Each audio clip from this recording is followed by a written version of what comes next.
इमाम राजी कहते हैं हुजूर ने एक रुक्का पकड़ा छोटा सा, एक बंदे को लोग दोजख में लेके जा रहे हैं। अच्छा मुझे एक बात बताओ, फैसला पहले हो गया है, अल्लाह के सामने हुआ है और फैसला हो गया और तय हो गया कि दोजख में जाना है। वो करीब पहुंच गए दोजख के, तो हुजूर ने देख लिया और बताया किसने? हजरत आदम ने।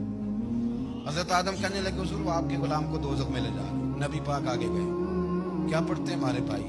हुजूर ने मुझे उनसे छुड़ा के छोड़ दिया। नबी पाक सल्लल्लाहु अलैहि वसल्लम आगे गए, मैं इधर आओ, कहाँ लेके जा रहे हो? अल्लाह के सामने फैसला हुआ है ना, फरिश्तों ने किया है ना। फरिश्ते को किसी से बददियानती तो नहीं ना करते, फरिश्तों ने जो किया ठीक किया है ना। क्यों लेके जा रहे हो? सोने गुनाह ज्यादा है, नेकियां थोड़ी हैं। फरमाया मेरे सामने तो किसी फरिश्ते ने नहीं कहा कि सोने हम माज़अल्लाह हमको बेईमान है, हमारी कोई से जिद चल साडा को बनना सांझा है नाल। भाई मेरा मतलब है सही तोला है, फैसला है, दोबारा तोलो।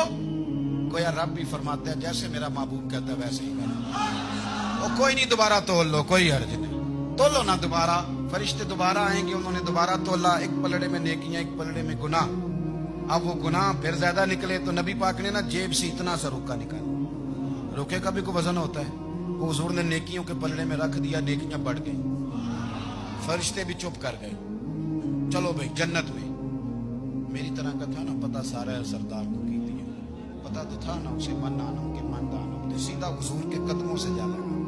कहने लगा सोनिया मैं तो सारी जिंदगी गुनाह करता रहा, ये कौन सी नेकी है? तो हुजूर फरमाने लगे चुप कर, जन्नत का दरवाजा खोल गया, तू जा जन्नत में। हुजूर रुके में क्या है? फरमाया तूने एक दिन दरूद और सलाम नहीं पढ़ा था, मैंने तेरा संभाल के रखा हुआ तेरा दरूद शरीफ, वो नारे रिसालत नहीं तूने लगाए थे, और तू खोल के मेरे तज़किरे मैंने तेरा संभाल लिया। दोज़ख में मैं तो क्या मेरा साया ना जाए, क्योंकि रसूल पाक से देखा ना जाए।